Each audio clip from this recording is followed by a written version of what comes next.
So listen up, I do believe we have some more upside coming and another leg up in the market very shortly. If you do remember from my original prediction all the way down in the 3,740s where we had this big bounce off my key trend line that I'd used prior, I did say this leg that we had going up here during this rally would probably reach around 3,950, 3,960, which is the convergence of my orange line, the one from 2009 that's very significant, and then also the blue line that was the mid-range of the channel that we had used prior.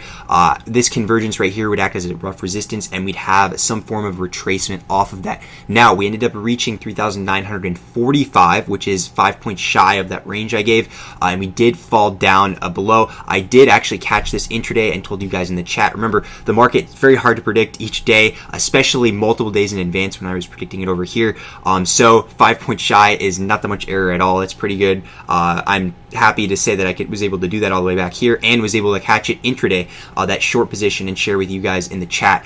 So we were able to short off of that. It was a big fake breakout, as you can see here in this purple pennant that I have. This is the lower end, this is the top end. Big fake out to the upside, fell back in, which is super bearish when you have a big breakout and it falls back inside and is not able to hold above it, and then kept falling from there and broke through all of these supports, and now we are consolidating at this roughly 3,800 to 3,830 level. We were between it literally the entire day today. So that brings the question, where's the next move, or when is the next move going to happen? And one of the interesting things that I noticed today, not many people noticed because for whatever reason they thought the gap that we had prior over here was filled. It actually was not filled, which is something interesting, and I've learned from my experience that you can see right here. This is the 3,795.89 is where the gap is. We only had a low of day of 3,799. So from my experience, when you have very close gap fills, even though it didn't actually fill the gap, that shows there still is strength to the upside because it has not been filled yet. Now, could it fill and then bounce? Yes, by all means, it could do that because this will act as some form of a support because we closed the day here. However, I do like that we haven't filled this gap yet because when you have a gap up, especially after a rally and it holds, even if it gets close and holds, that shows strength from this area. So if you gapped up and kept going, that's very strong and that shows big bullish emphasis. If you gap up but still you fall back and pull back and still keep going, that still is strong because this gap hasn't been filled to the downside yet. This could be filled later in the future, which is most likely going to be the case, especially in the fall, according to my predictions. And so far what we've seen with the flow being very fall put heavy right now. However, we have not filled this yet, so if this was able to hold and we had a gap up above the channel, that'd be very viable for longs going forward from there. Now, is it possible we gap down below the channel and get picked back up into it? Yes, and that would still work fine. However, it's very important that we did not fall into the gap today, and they were actually able to hold it above there. That's a key thing that I kind of noted throughout this day. Looking at the flow, like I said, I want to actually look at the historical flow really quick here.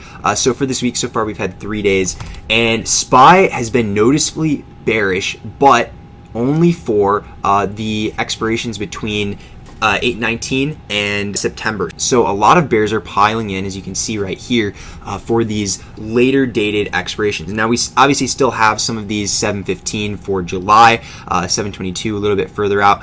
However, a lot of these are becoming 8/19 or even end of July puts, which is much different than the ones we were seeing prior for the 7/15 expiration.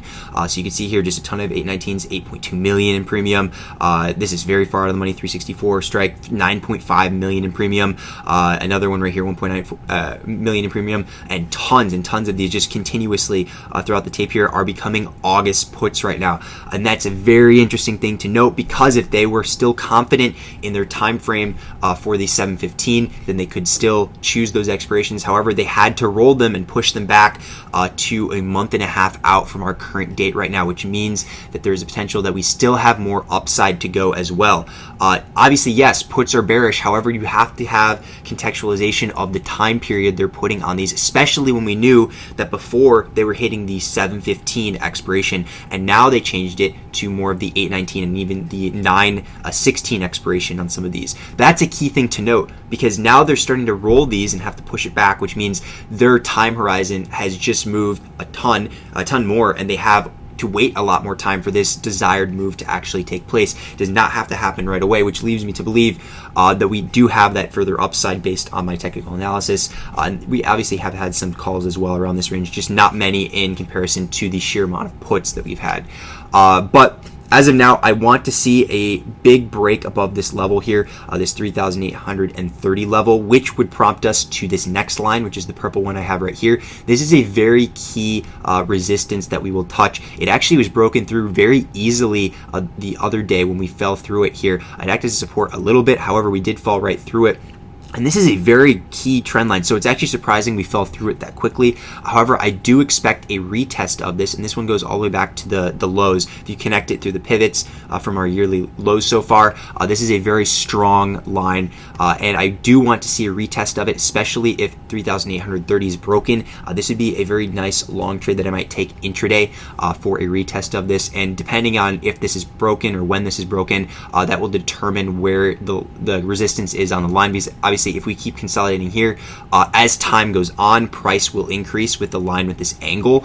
So the bulls want to get this back up above as soon as possible. That's why tomorrow would be an ideal gap up above here for them to be able to start cranking this up and have a retest. But otherwise, the more that they wait, the higher up this is going to get, and a little bit more harder of that retest they will have. But as of now, we'll see how this base is. In terms of the daily candle, this is actually a pretty bearish setup. However, I'm using some of my prior experience and models that I have determine this further upside off of here. I do like, we had this inverse head and shoulder here. Remember, we have the left shoulder, the head, and then the right shoulder. That's bullish in itself. However, we're typically used to seeing rallies off of stuff like this. However, the market is in a bear market phase right now, so not everything's going to be similar to what we've seen in the past in terms of rallies. And I did share this before as well. I said, don't expect single up move to be a rally. It could just be a normal up move with some dips, and then you have higher highs along the way up. And that's actually what I expected with this next one here after we got up to this, around this range up here, after we had a retracement back to the 3,800, which I said in the last video. And then I expect some more upside after that to continue upward. But as of now, that's kind of what my thoughts are going forward. We did have a very important retest on VVIX, which is the volatility of the VIX. This is a perfect retest of this yellow line I had right here. And if we go to the monthly chart, this is a very key line because it's the lower end of this kind of channel that we've been trading in within all the way from the 2014. So this is a very key trend line that we did find support on, and it shows that a lot of people are kind of bullish for at least this month, because this is taking the volatility or implied volatility of the VIX, and it seems that a lot of people are kind of taking their guard down at least for this month based on how low we are. Now, if we were to break below this line on the yellow, this would be the first time it was broken below at all since the line started, which would be very, very interesting to me and could prompt some form of a rally in the short term. However, in the future, once this line breaks to the upside again, and this blue line I had right here, you do have to watch out because there could be some potential downside in the market. Because remember, when the VIX is going up, we tend to have that downside in the market afterwards. So just some things to watch. One more thing here is the DXY. The dollar is looking very bullish right now. You can see right here, it's actually formed some form of a cup and handle pattern. We have the cup right here and the handle up here. And if you look on the 15-minute chart, actually, we can see this thing actually broke out big time a few days ago. We had this downward channel that we had right here, and it broke out to the upside, consolidated, kept breaking out, and had multiple legs up until now we're in this supply zone. So bulls want this thing to actually subside in this supply zone and actually fall back down and get rejected just like it did back here, because if it does get above 105 and is able to hold, that'd be very bad for the market, and the market would probably continue to sell off because of the dollar continuing to rally here. So one thing to note as well, I always look at a bunch of these different charts to kind of gauge my sentiment and bias. So it's not just looking at one chart, it's looking at like all the big caps, all the volatility, the dollar, and just a slew of other things along with flow, dark pools, and all that. So that all in conjunction is how I derive my bias. I'm not picking random things. I can't be successful if I choose just random things to look at, and that's kind of what my thoughts are going forward right now. So do appreciate you guys watching this video, and I will see you guys in the next clips that I post, like on Twitter, for this week.